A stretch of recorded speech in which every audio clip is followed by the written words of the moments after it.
Before I can settle into my intended routine for this series, I have to start a couple months earlier, in the spring of 1985, because Sunday, May 5th, 1985 is when the reboot of Alfred Hitchcock Presents actually debuted as a TV movie on NBC.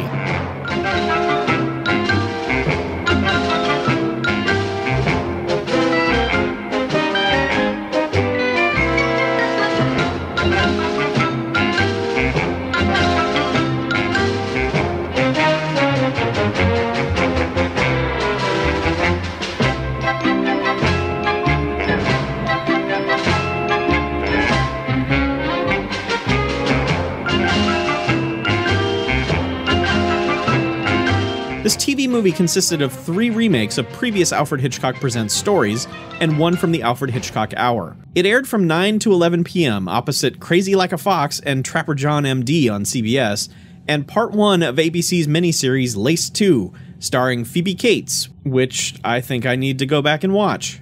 Now, before I get started, I should say that the 80s Hitchcock reboot has never been released on any form of home media, for reasons I'm not privy to. Rights issues, I'm guessing. Various cable stations have aired reruns over the years though, so they're out there if you can find them. I'd buy this in a heartbeat though if someone would just release it. If you're not familiar with Hitchcock on TV, he almost always opens and closes each episode with a dry humored skit. Often self-effacing, sometimes directly acknowledging the events of the episode, but usually not. Now, Alfred Hitchcock had of course passed away by 1985, so the production colorized many of his old intros and outros, and included them with these new episodes. However, as the show has been syndicated over the years, sometimes one of them, usually the outro, ends up getting cut for time. Anyway, Hitchcock in the 80s all starts with Incident in a Small Jail, a story that initially ran in season 6 of the original show. This version stars Ned Beatty as a traveling salesman who picks up hitchhiker Lee Ving, who is, leaving a scene of a murder as the episode begins. Beatty is distressed by his new passenger's appearance and ditches him at a gas station, but after a series of incidents involving a traffic violation and a computer error, both men end up in adjacent jail cells. To make matters worse, a lynch mob is coming for the now accused murderer, who maintains he's not guilty. Detour into Rio Bravo-esque territory aside, Incident in a Small Jail suffers because of the very nature of the show. You know there's going to be some kind of twist, and with only 2 main characters, you know exactly what that twist is going to be. Also, these stories need to be efficient in that they have to fit within a half-hour time slot, so all it takes is one seemingly random line of dialogue to give the whole thing away, which is what happens here. It's not a bad episode of television, it just suffers from being completely predictable. Now, you expand this episode to an hour and add in an additional main character to throw things off, and you've got something. There, that's my script doctoring 50 years too late. The second episode is called The Man from the South, and I'll wager you've seen this story told in some shape or form over the years, as it's been told not only in both versions of Alfred Hitchcock Presents, but also as an episode of Tales of the Unexpected, and as the basis of Quentin Tarantino's segment of 4 Rooms. Based on the short story by Roald Dahl, the 80s version of Man from the South has an insane cast, including John Huston, Melanie Griffith, Stephen Bauer, Tippi Hedren, and Kim Novak. Yes, that's 2 Hitchcock leading ladies in this one. Written and directed by the director of Miracle Mile and Cherry 2000, who I guess remained a fan of Melanie Griffith, The Man from the South takes place in Las Vegas, as John Huston approaches Stephen Bauer in a restaurant and bets him that he can't light his lighter 10 times in a row. If he does, he gets John Huston's car. If he doesn't, John Huston gets to cut off his pinky. Needless to say, this whole premise is crazy demented shit, and John Huston absolutely revels in it. And spoiler, it's the best of these 4 episodes by far. It is terrific. Magazine season. Watch out for facts. This says it all about America right there. You know, just that one little sentence. This says it all about America right there. The minute Jerry Lewis dies, every newspaper in this fucking country is going to be writing articles calling the man a genius.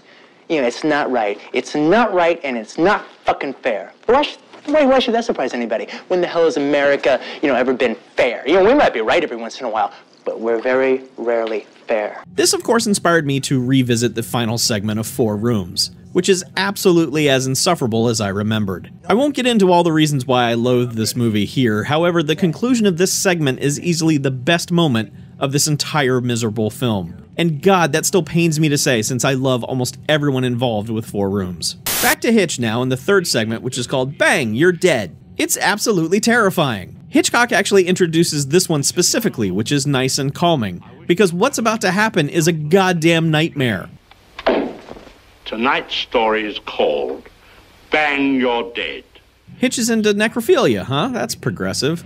Bang, You're Dead is directed by Randa Haynes, who went on to direct Children of a Lesser God the next year and become the first female director to have a film nominated for Best Picture. It stars Ferris Bueller's dad, and I'm really dancing around talking about this episode, can't you tell? Okay, here goes. A young girl wants to play war with the boys in the neighborhood, but they won't let her because they say she doesn't have a good enough gun. Honest reason, though, is because she's a girl and boys think girls are gross. Anyway, her uncle comes to stay with them and tells her that he has a present for her in his suitcase. She's impatient and goes digging for it when no one is looking, instead finding her uncle's gun. And I'm breaking out in hives watching this. She takes the gun and a handful of bullets and starts wandering through town, encountering people who wrong her in some trivial way, who she then pretends to shoot or actually shoots, except the chamber is empty. After each confrontation, though, she stops and loads another bullet into the gun, until finally it's fully loaded. Look, it doesn't matter what side of the gun control debate you're on, this episode is a goddamn nightmare. There's a brief moment of levity, for me anyway, as the dad from Phantom of the Mall, Eric's Revenge, shows up as a grocery store manager, although you might know him better as the most interesting man in the world. But soon the kid is back with her gun, and did I mention this episode is a nightmare?